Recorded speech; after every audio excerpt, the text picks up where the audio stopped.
Assalamualaikum warahmatullahi wabarakatuh. Perkenalkan, nama saya Rizky Fajar Hidayat, biasa dipanggil Rizky atau Kai.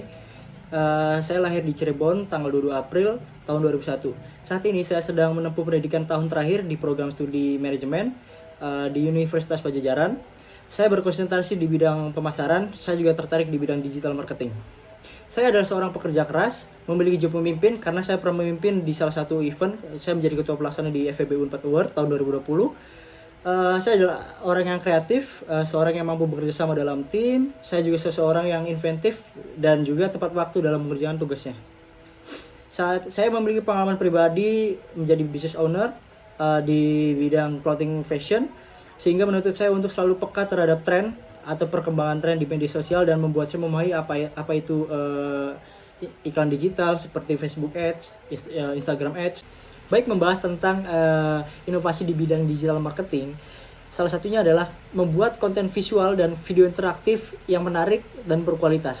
Karena dua hal tersebut akan membantu para konsumen atau calon konsumen yang sedang melakukan kegiatan online, karena akan membuat lebih banyak interaktif antara konsumen dan perusahaan. Karena konten interaktif juga sangat mudah dibagikan, dan ketika pengguna yang membagikan kepada orang lain, maka akan meningkatkan dan menumbuhkan brand awareness yang lebih besar.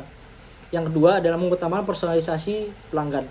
Mengutamakan kepuasan pelanggan menjadikan hal yang utama karena perusahaan mulai mengedepankan personalisasi agar konsumen itu loyal dan setia kepada perusahaannya. Yang ketiga adalah meningkatkan penggunaan kecerdasan buatan atau artificial intelligence dalam digital marketing. Pemanfaatan perkembangan teknologi yang semakin maju ini dengan adanya kecerdasan buatan yang berkembang dapat memberikan manfaat pada dunia marketing. Kenapa? Karena virtual reality atau VR untuk suatu perusahaan akan membantu konsumen dalam memahami visualisasi produknya dengan kecerdasan buatan yang menarik. Yang keempat adalah melakukan iklan digital secara konsisten melalui media sosial untuk mengetahui tren pasar.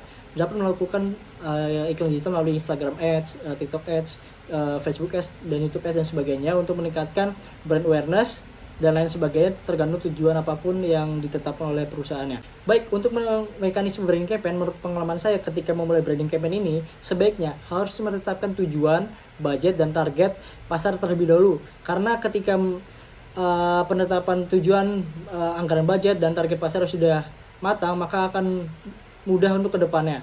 Karena agar terarah juga tujuan dan target apa yang harus dicapai oleh perusahaannya, seperti meningkatkan brand awareness, mendapatkan feedback dari konsumen, meningkatkan pendapatan, karena tujuan yang jelas akan memudahkan langkah dalam branding campaign-nya.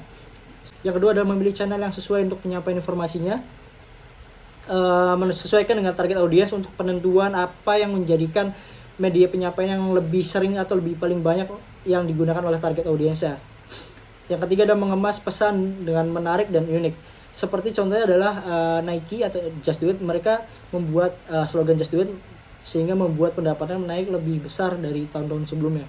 Baik membahas tentang startup branding campaign, ketika saya dijadikan sebagai role digital marketing untuk perusahaan startup, saya akan menetapkan tujuan untuk berfokus pada meningkatkan brand awareness selama 1-3 bulan. Karena kesadaran merek menjadikan hal yang sangat penting untuk diperhatikan untuk perusahaan yang baru merintis atau startup. Dengan tentuan target audiens yang jelas, serta menyesuaikan budget anggaran untuk melakukan brand campaign ini, saya pernah mendengar kalimat konsisten adalah kunci.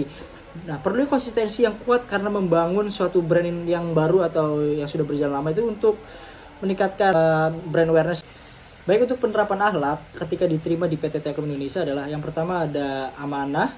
Amanah itu menjaga kerahasiaan data dan informasi untuk tidak membongkar kepada siapapun yang tidak berhak. Saya juga akan menaati seluruh peraturan atau kebijakan prosedur kerja yang berlaku. Yang kedua ada kompeten memiliki kemampuan yang besar untuk belajar terus menerus untuk meningkatkan kemampuan dan skill yang dibutuhkan di pekerjaan. Yang ketiga ada harmonis. Saya akan membantu rekan kerja membutuhkan. Untuk loyal, saya akan menjaga nama baik sesama karyawan, pimpinan, BUMN, dan juga negara. Kelima adalah adaptif. Saya akan mencoba menerapkan ide-ide kreatif saya untuk hal-hal yang mendapatkan metode, proses, dan solusi yang lebih baik.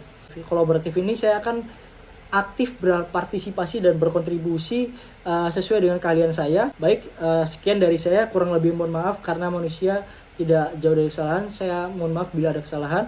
Wassalamualaikum warahmatullahi wabarakatuh. Terima kasih.